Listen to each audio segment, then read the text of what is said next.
AudioJungle.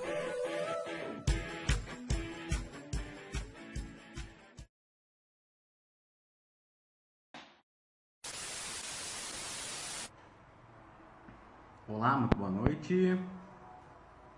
Como estão? Tudo bem? Sejam todos muito bem-vindos. Estamos aqui para mais uma super live. Olá. Olá, deixa eu chamar a doutora Cristina. Estamos aguardando então. Olá, doutora Cristina. Olá, boa noite, Alexandre. Tudo Como bem? vai? Tudo bem? Queria dizer que é um prazer muito grande ter você aqui, ter aceitado o meu convite, para a gente poder conversar um pouquinho essa noite sobre principalmente um assunto tão importante, né, e tão relevante nos nossos dias atuais, né? Eu gostaria de deixar a todo mundo que está entrando agora e mais tarde o recado que depois desse vídeo eu vou colocar lá no nosso canal do YouTube para quem quiser assistir de novo, né? Quem por acaso perdeu ele por algum momento. Depois eu quero me apresentar um pouquinho, falar um pouquinho sobre mim. Aí eu passo a palavra para você, você também se apresenta para as pessoas que estão nos assistindo aqui, para saber quem é quem, né? E depois a gente pode introduzir o nosso assunto, pode ser assim? Bem, muito bem, sim, muito bem. Então tá bom. Meu nome é Alexandre Rodrigues, eu trabalho com neurociência aplicada a negócios já há 10 anos. Então eu tenho um canal no YouTube, né, assim como aqui no Instagram, chamado NeuroExpert, ao qual eu trabalho com vários profissionais, né, busco com vários profissionais também levantar assuntos mais polêmicos, assim, voltados ao processo mental, ao processo de construção e percepção de determinado ponto. E hoje eu convidei a doutora Cristina Camões, né, que é bem reconhecida nesse campo, para a gente falar sobre um assunto que é de extrema relevância a todas as pessoas, né? A gente vai falar hoje sobre a violência, sobre a construção da violência e como a violência se dá através do nosso processo mental, do nosso comportamento e até mesmo como relações emocionais. Eu tenho aqui algumas perguntas para fazer para ela e a gente vai tentar, nesse tempo que a gente tem aqui de live, conversar um pouquinho sobre esse assunto. Então, eu gostaria que a doutora Cristina se apresentasse, por favor. Olá, muito boa noite a todos. O meu nome é Cristina Camões e, antes de mais, sou formada em Psicologia Clínica, com especialidade em Psicologia Clínica e da Saúde.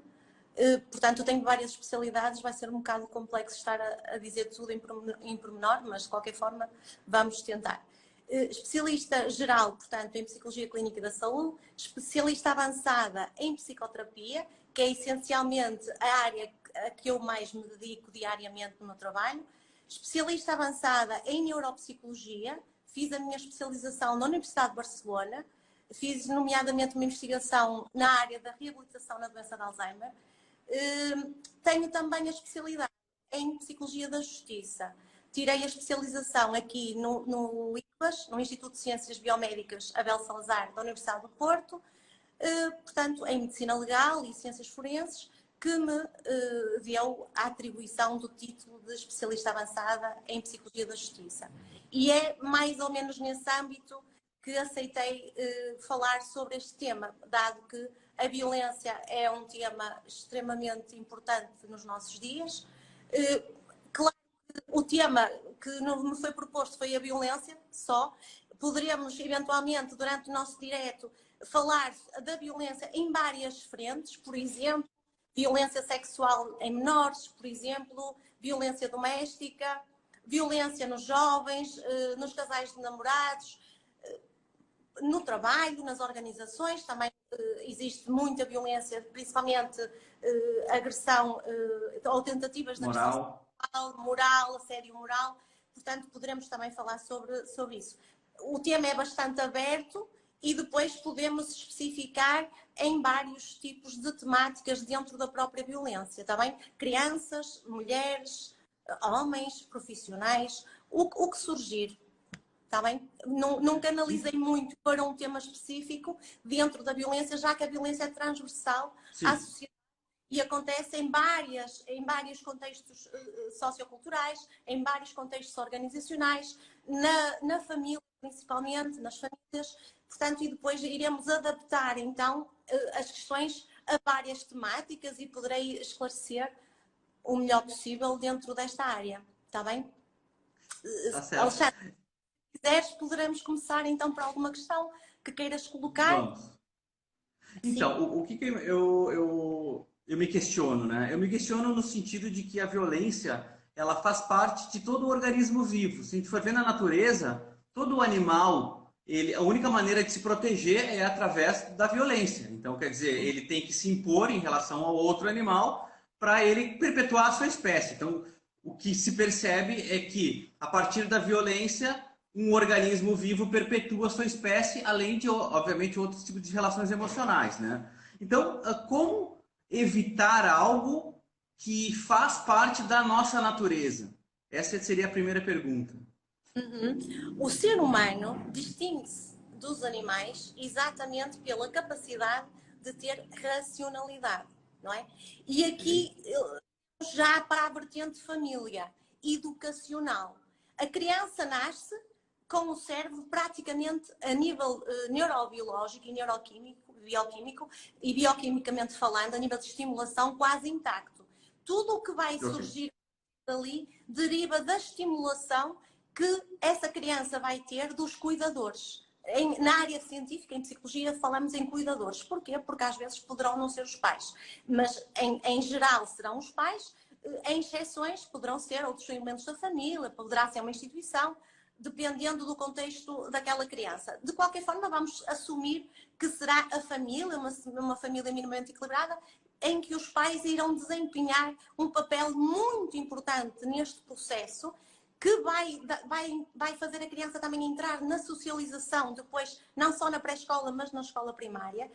O que é que vai ter que acontecer no cérebro da criança, que vai ser basicamente, a nível de neurociências, vai ser uma ativação da parte pré-frontal e frontal cerebral, ligando à parte emocional ao sistema límbico. É a existência de limites. A criança nasce naturalmente, por volta dos 9, 10, 12 meses, até ano e meio, 2 anos, a criança tem tendência para empurrar outras crianças, para às vezes morder, ficar irritada quando quando está sob frustração e alguém não lhe cede aquilo que a criança quer.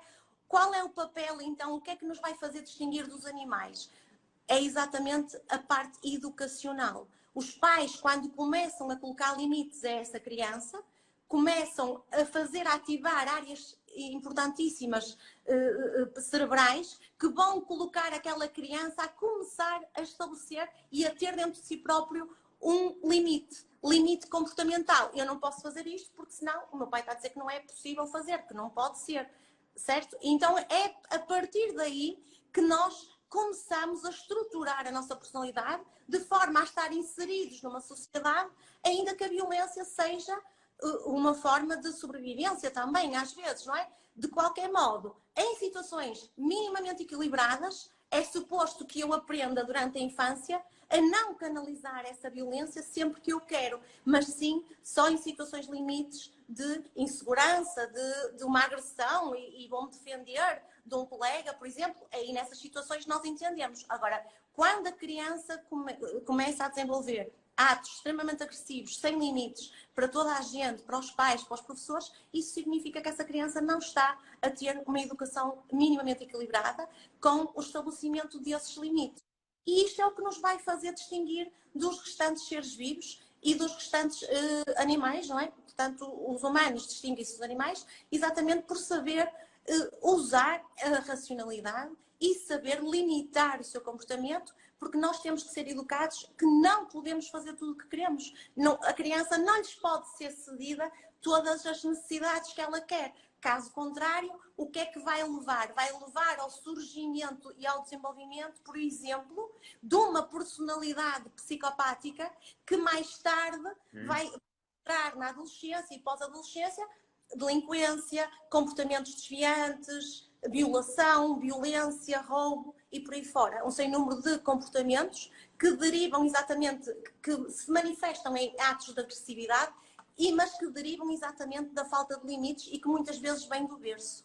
Às vezes vem da criança que ainda está, ainda é lactente, ainda só bebe o leitinho. E a mãe, todas as vezes que ela chora, a mãe vai a correr suprir as necessidades da criança. Isso começa logo por aí. já está errado. Porque a criança, se estiver bem de saúde, se estiver seca, se não tiver fome, se não tiver nenhum problema, não se deve estar sempre em cima da criança a suprir todas as necessidades. A criança precisa de chorar, precisa de frustrar, precisa de uma coisa muito importante que em psicologia clínica, quando estudamos a psicologia do desenvolvimento, se designa de frustrar e de adquirir a capacidade depressiva, que não é depressão clínica, atenção, não vamos confundir.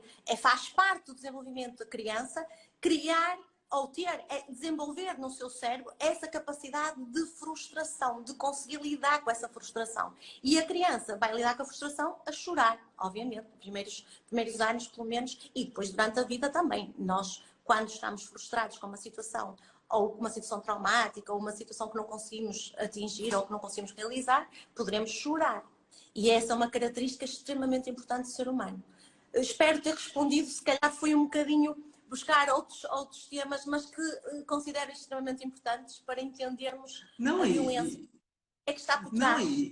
E é verdade, porque o que a gente percebe é que essa geração de agora, diferente das gerações anteriores, elas são protegidas até no momento de se frustrarem. A gente percebe que as mães não permitem que seus filhos se frustrem, elas não permitem que seus filhos percam, elas não permitem que seus filhos fiquem tristes, elas não permitem que eles enfrentem desafios. Se os desafios são muito maiores, elas vão lá e ajudam a fazer. Então, isso transforma a personalidade numa personalidade mais fragilizada. E no momento que essa personalidade se torna mais fragilizada, consequentemente, a primeira reação emocional que se tem, fora a tristeza, que você não conhece o que é ficar triste, porque ninguém te deixa ficar triste, é a raiva, que é uma emoção universal, ou seja, ela é igual para todo mundo, inevitavelmente você vai sentir a raiva. Então a violência, ela está no limite entre a raiva que você controla como emoção, do tipo, eu estou com raiva, eu demonstro para você que eu estou com raiva para mostrar que eu não estou gostando de uma situação, ou da ira, que é a questão da violência em si, da violência física, né? E o que a gente acaba percebendo é que essa geração, ela tem uma facilidade muito maior em ir à violência física, porque talvez essa criação ela não tenha lhe beneficiado com o contato com as outras estruturas emocionais que ela acaba não conhecendo e acaba se fragilizando. Faz sentido isso, Cristina? Faz sentido e depois também provoca uma situação muito importante a nível psicopatológico falando, que é não adquirir a capacidade empática, porque depois está tudo interligado. Okay. Eu só consigo sentir empatia se eu sei o que é estar triste, se eu sei o que é estar feliz, se eu sei o que é estar com emoções positivas e emoções negativas e ter essa consciência de que eu não vou ter sempre tudo aquilo que quero e que ninguém vai estar ali sempre a fazer tudo por mim. O não adquirir isto, muitas mães pensam, e eu lido diariamente, há 17 anos que eu lido com este problema em contexto clínico, as mães querem ser mais galinhas, galos, tudo. Elas querem abarcar toda a vida dos filhos, são extremamente possessivas, querem controlar tudo, querem proteger os filhos de tal forma que pensam que estão a fazer alguma coisa de positivo e estão a destruir completamente a oportunidade daquele filho conseguir lidar com a frustração, conseguir lidar com desilusões, conseguir lidar com situações que não conseguiu atingir, mas que a seguir poderá eventualmente conseguir alterar, lutar e criar também resiliência. E o facto de impedirmos os jovens, e estamos a assistir nestas gerações, nesta geração atual, dos 15 aos 20 e qualquer coisa, estamos a assistir exatamente a isso. A uma geração de mães que vieram de uma época mais castradora e exatamente para não ser castradores com os filhos vão exagerar e vão para o oposto. Eu quero que percebam que nem podemos ser extremamente liberais, mas também não podemos ser extremamente castradores, porque isso vai criar sempre algum desequilíbrio no jovem. Se formos, e depois também nos leva para os estilos educacionais, que há 3 estilos, há o extremamente autoritário, há o permissivo e há depois um intermédio que se chama democrático, em que os pais estão lá a orientar, estão a colocar regras de acordo com a idade que o jovem tem, mas deixam que o jovem tome decisões. Muitas vezes começa até aos 5, 6, 7 anos, permitir que o filho escolha que quer ir com as sapatilhas azuis ou com as verdes. Deixar o filho escolher. Claro que não vai deixar o filho vestir-se de palhaço, mas vai deixar que pontualmente ele comece a fazer pequenas escolhas. E essas pequenas escolhas vão permitir que o jovem ganhe autoestima, ganhe resiliência, ganhe capacidade e consciência de que é capaz, e isso vai fazer no futuro estar estruturado, ser adulto e saber adaptar-se à realidade, mesmo que essa realidade seja negativa ou seja traumática. Há duas situações. Os pais extremamente autoritários e que não impedem a criança de crescer vão potenciar uma criança depressiva, com baixa autoestima. Aquele caso que estavas a falar, do género, a criança vai achar que não é capaz porque a mãe está sempre a resolver os seus problemas, sim, não é? Porque manda em tudo, quer decidir tudo pelo filho ou pela filha. E depois, sim, temos a situação oposta, que é aquelas famílias super permissivas em que uma criança de 4 anos ou de 3 anos decide se vai de férias ou não, se os pais vão de férias ou não. Ela decide pelos pais. Eu vou dar um exemplo. Hoje, aconteceu mesmo hoje, estava a tomar um café, portanto tinha uma mesa, um casal com uma criança que não teria mais que 4 anos, mais ou menos 4 anos. A criança sentou-se na mesa, arrancou a máscara à mãe com extrema violência, deu uma sapatada à mãe, o pai estava em frente, começou-se a rir porque achou que aquilo era muito giro, muito bonito, um ato de violência ali gratuito. O pai provavelmente em casa fará igual à mãe, não é? Portanto, a autoridade ali. O empregado falou com o menino disse que já era um homem, muito alto para toda a gente ouvir. Portanto, o pai disse, tu é que sabes o que é que queres comer. Portanto, ele é que decide o que quer comer. Sim. Portanto, estamos aqui perante um estilo parental completamente permissivo, como se a criança tivesse capacidade para tomar decisões com 4 anos. Eu não estou a dizer que não podemos respeitar, dizer assim, olha, se calhar ele gosta mais disto e podemos encontrar aquilo que filho, mas com alguns... Portanto, estas formas de educar são completamente desequilibradas e vai criar aqui, futuramente, quase certeza, um futuro psicopata. Porquê? Porque ele acha que pode tudo. Ele chega ao café e é o rei dali. Fala muito alto, violento, com atos de má educação até com o funcionário, com 4 anos. Portanto, é um exemplo que eu observei hoje e por acaso estava a pensar, olha, um exemplo interessante para dizer na live logo à noite, porque de facto isto aqui é permitir que o filho cresça quase desgovernado. Porque a criança não nasce ensinada. A criança não nasce com o cérebro estruturado. Vai ser estruturado através da relação que tem com os cuidadores, os outros significativos, as pessoas mais importantes que serão eventualmente os pais na existência destes. Está bem? Não, e o que você disse agora é extremamente relevante, porque é nessa idade aonde o pai tem controle e autoridade e, de certa forma, até força sobre uma criança, né? Porque depois que ela atinge os seus 15 anos, você não tem mais autoridade nem mais força sobre alguém. Você não vai poder querer dominar pela força um rapaz de 2 metros de altura dentro da sua casa. Então, ou ele já tem autoridade construída até essa idade, ou você não segura mais, né? E o que eu estudo é que o próprio sistema límbico ele ainda não está totalmente estruturado com o pré-frontal. Por isso que o adolescente ele é mais impulsivo, né? Além, obviamente, de toda a carga hormonal e de neurotransmissores que essa fase da vida é estimulada, ele costuma ser mais impulsivo. E essa impulsividade, munida com a agressividade, você não consegue mais segurar. Aí a consequência disso para um adulto frustrado e sem sucesso é muito maior. Então eu acho que é muito pertinente o que você diz, que a construção disso ela tem que ser feita na infância. Mas uma dica para quem perdeu essa linha, Cristina, como é que pode retomar isso? Como é que a gente poderia fazer?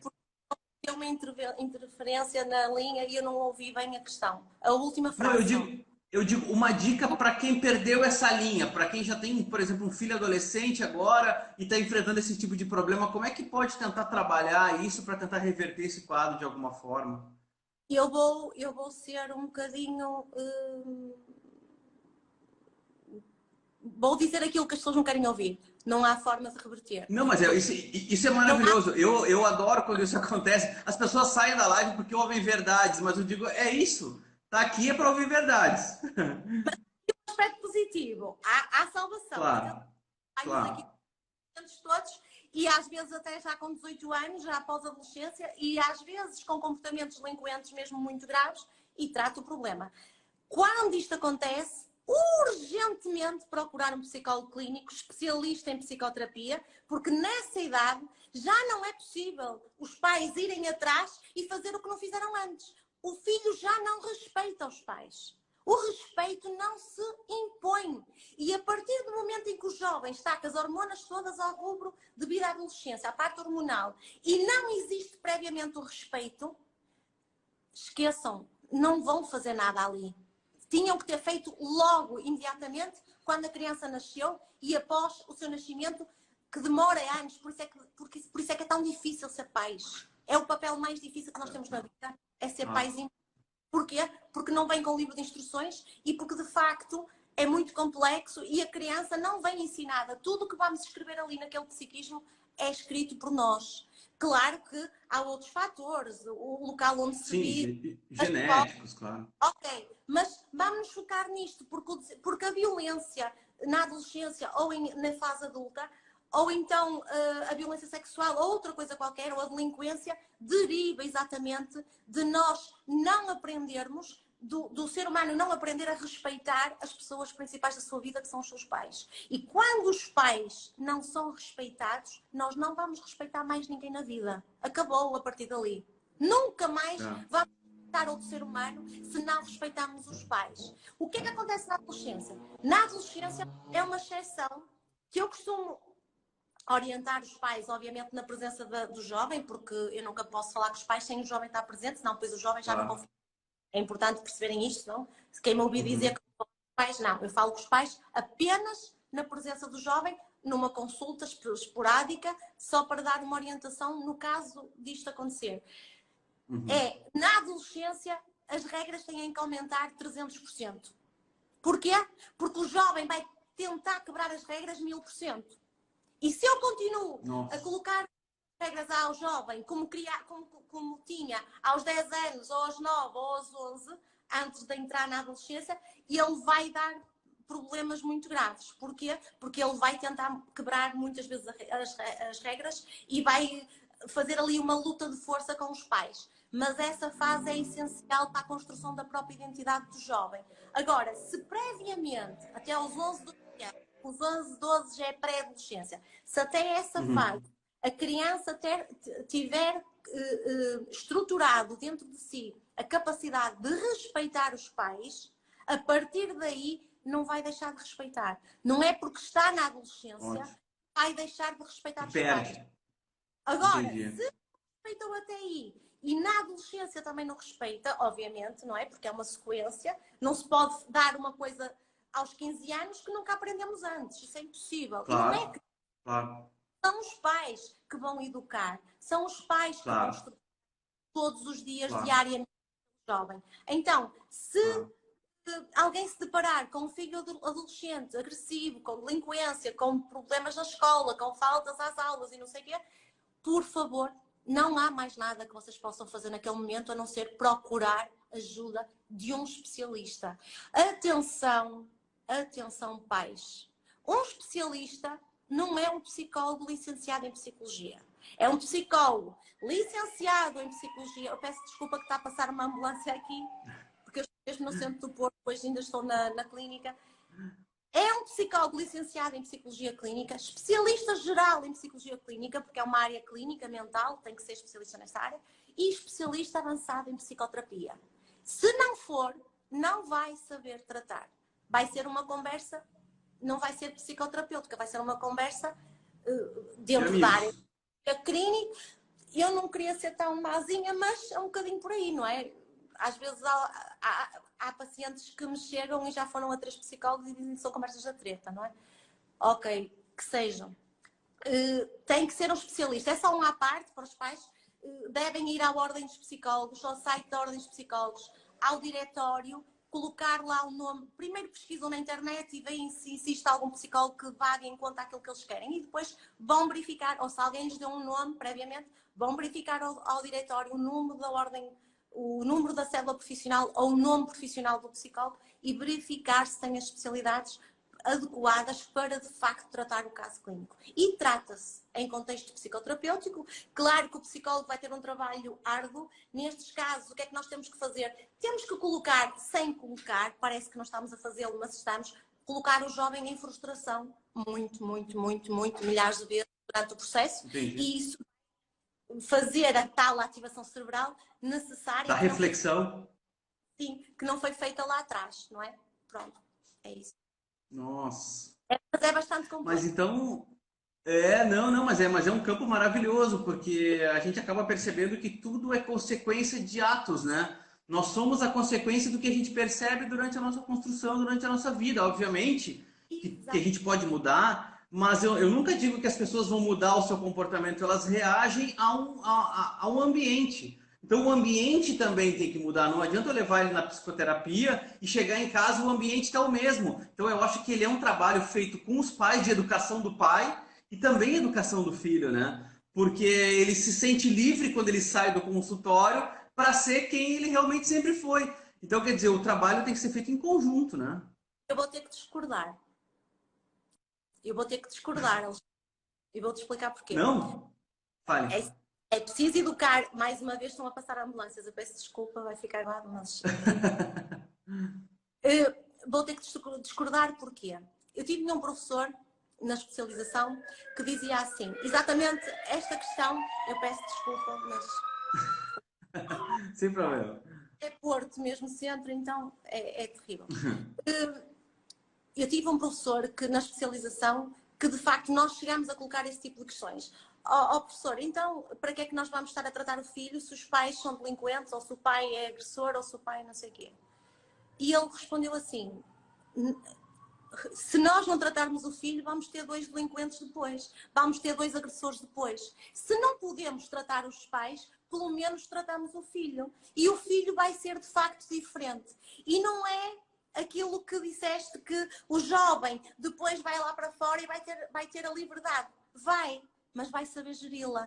Vai saber alterar, vai saber mudar, porque senão então a psicoterapia não era para fazer efeito nenhum. É suposto que, claro que demora tempo, demora meses até que isto aconteça. No entanto, se a psicoterapia é para tratar o caso clínico, é suposto que não seja necessário os pais para esse caso clínico ser tratado. Isto era a mesma coisa que eu imaginar.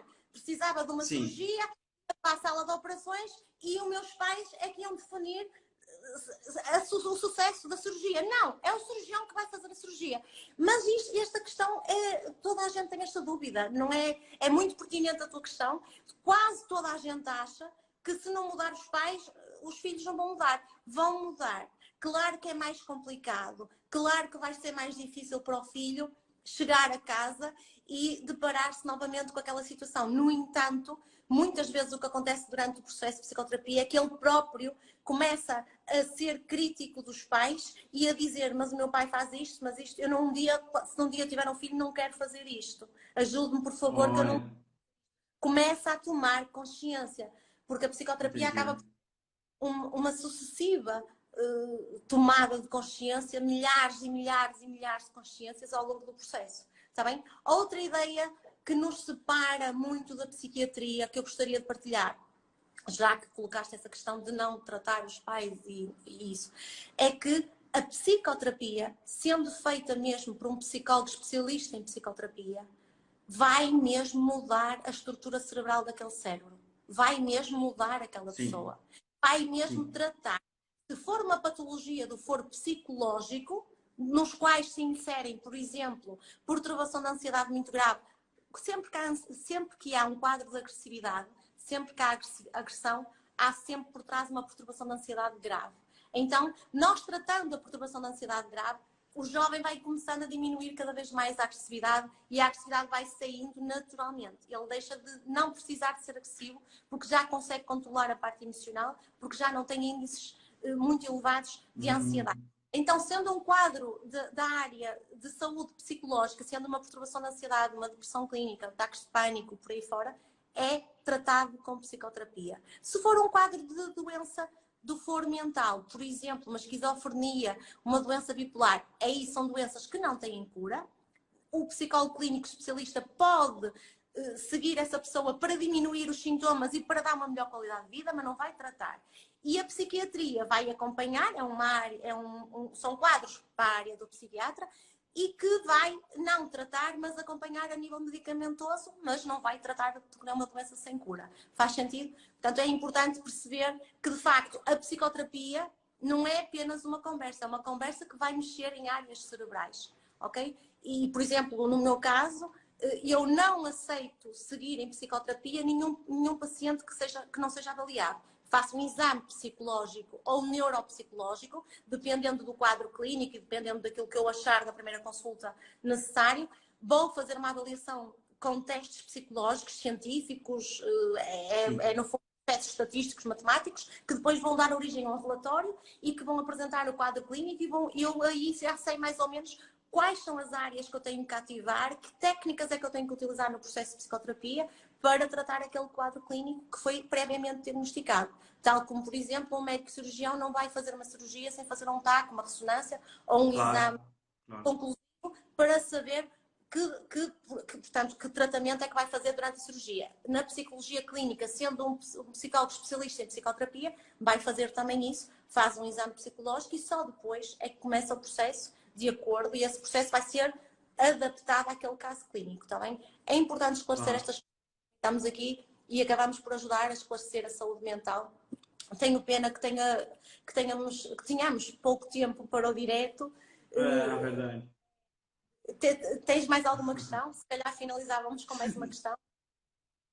Não, eu tinha milhares de perguntas, mas a gente pode deixar para um próximo momento. Isso é um assunto que me encanta, é um assunto que eu tenho muitas dúvidas também, mas tá tudo certo, foi maravilhoso. Eu acho que a gente conseguiu abordar bastante coisa, assim. E no próximo momento, se você me der a oportunidade, eu posso trazer mais centenas de perguntas sobre isso. Eu gostaria muito de agradecer mesmo. Fale, Cristina. Sim. Referir-te dentro da violência na mesma? Sim, claro. Claro. Esse é um assunto que a gente pode englobar violência doméstica, a gente pode psicopatia. Nossa, tem vários temas aí que eles influem, né? Psicopatia e insere-se exatamente no tipo de comportamento violento. Portanto, geralmente, quase agressores, vou dar este exemplo, agressores sexuais, agressores de violência doméstica, até muitas vezes acabam por assassinar as vítimas, não é? São detentores de um quadro psicopatológico, portanto, uma perturbação de personalidade psicopática. E era interessante, se calhar, também falarmos um dia sobre esse tema para as pessoas reconhecerem. Sim, eu ia adorar. Um psicopata, como é que funciona o cérebro dele, porque é que ele faz aquilo, se ele sabe que está a fazer ou não. Portanto, tudo isto desenvolver futuramente. É muito interessante. Eu sou apaixonado por esse tema também. Mas eu agradeço muito, Cristina, do seu tempo. Nossa, para mim foi muito bom te conhecer. Você é uma pessoa extremamente disposta, respondeu rapidinho ali para mim o direct, dizendo que vamos fazer a live e tudo. Então, assim, agradeço muito. Fico à tua disposição para conversar mais tarde, se quiser fazer mais alguma coisa mais à frente, ou se tiver tempo para a gente conversar depois de novo. Fico extremamente agradecido e aprendi bastante hoje. Muito obrigado. Bem, muito obrigada, eu é que agradeço. Estou sempre pronta para poder esclarecer de forma genuína, tranquila e científica. É importante que vocês percebam que estamos a falar de ciência e tudo que um psicólogo clínico pode falar publicamente, nunca pode se referir, por exemplo, a casos clínicos específicos, nem nada estéticas. Claro. Nós estamos aqui a dizer, não são opiniões, nem são questões que nem o Cristina têm opiniões sobre isto. Estudaram imenso sobre neurociências Perfeito. e sobre estas questões Perfeito. para poder partilhar com o público a ciência, desmistificando a saúde Perfeito. mental, não é? Quem olha para a saúde mental pensa que é uma coisa e às vezes não é, não é? Então, tentar simplificar e levar a saúde mental aos portugueses e também aos brasileiros, também tenho feito vários lives para o Brasil, tem sido, de facto, um dos meus objetivos de vida. Eu posso dizer que um dos meus objetivos, além de mudar outras vidas, é esclarecer e desmistificar a saúde mental. Portanto, acho que por isso, de forma tranquila. E espero ter é ajudado de por alguma isso que forma. e é por isso que esse trabalho é tão lindo, né? É, Muito eu vou, obrigado, Cristina. Muito obrigado. mas muito obrigada eu. Muito Boa obrigado. Eu noite. sei que você tem um compromisso agora. Muito obrigado. Tchau, tchau.